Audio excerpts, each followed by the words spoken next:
প্রকৃতির বিরূপ আচরণের মধ্য দিয়ে যাচ্ছে মার্কিন যুক্তরাষ্ট্র। শক্তিশালী টর্নেডোর আঘাতে তছনছ হয়ে গেছে দেশটির মধ্যাঞ্চল। গেল কয়েকদিন ধরে সেখানে কয়েক ডজন টর্নেডো আঘাত হেনেছে। এতে শিশুসহ ৫ জনের মৃত্যুর খবর নিশ্চিত করেছে কর্তৃপক্ষ।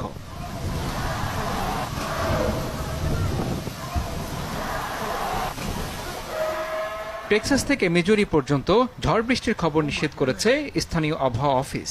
এর মধ্যে ওকলাহোমা অঙ্গরাজ্য সবচেয়ে বেশি ক্ষতিগ্রস্ত হয়েছে। এখানকার সালফার শহরের ঘরবাড়ি বিধ্বস্ত হয়ে গেছে, উড়িয়ে নিয়ে গেছে অনেক গাড়ি। প্রবল বাতাসে উপড়ে পড়েছে বৈদ্যুতিক খুঁটিসহ গাছপালা।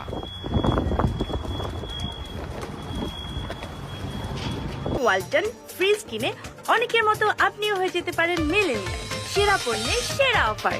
শুধু ওকলাহোমা নয়, টর্নেডো তাণ্ডবে অন্যান্য শহরেও ব্যাপক ক্ষতির মুখে পড়েছে। বিদ্যুৎহীন অবস্থায় হাজারো মানুষ ভোগান্তিতে দিন পার করছেন। যুক্তরাষ্ট্রের জাতীয় আবহাওয়া পরিষেবা বলছে, গেল শুক্রবার যুক্তরাষ্ট্রের কয়েকটি শহরে টর্নেডো শুরু হয়। এর সঙ্গে ছিল বৃষ্টি। এছাড়া গেল শনিবারও টর্নেডো তাণ্ডব ছিল ভয়াবহ। এ সময় বাতাসের গতিবেগ ছিল ঘন্টায় ২১৮ কিলোমিটারের বেশি। এছাড়া কোথাও কোথাও ঘন্টায় 18 সেন্টিমিটার পর্যন্ত বৃষ্টির রেকর্ড হয়েছে।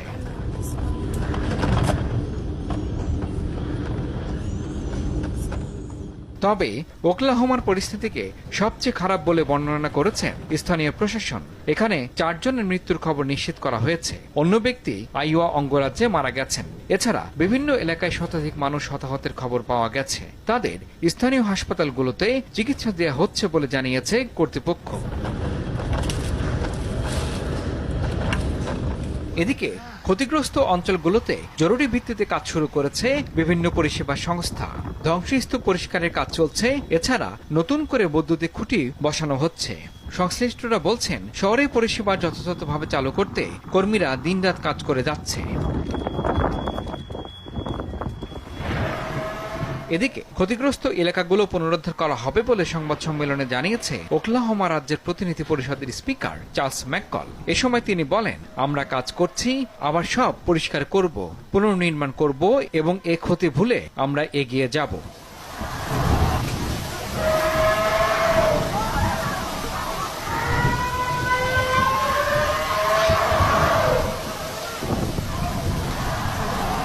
ইমরান হাসান, RTV।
চলে গেলে তো ঘরটা কিসের সেটা তো দেখা হবে না।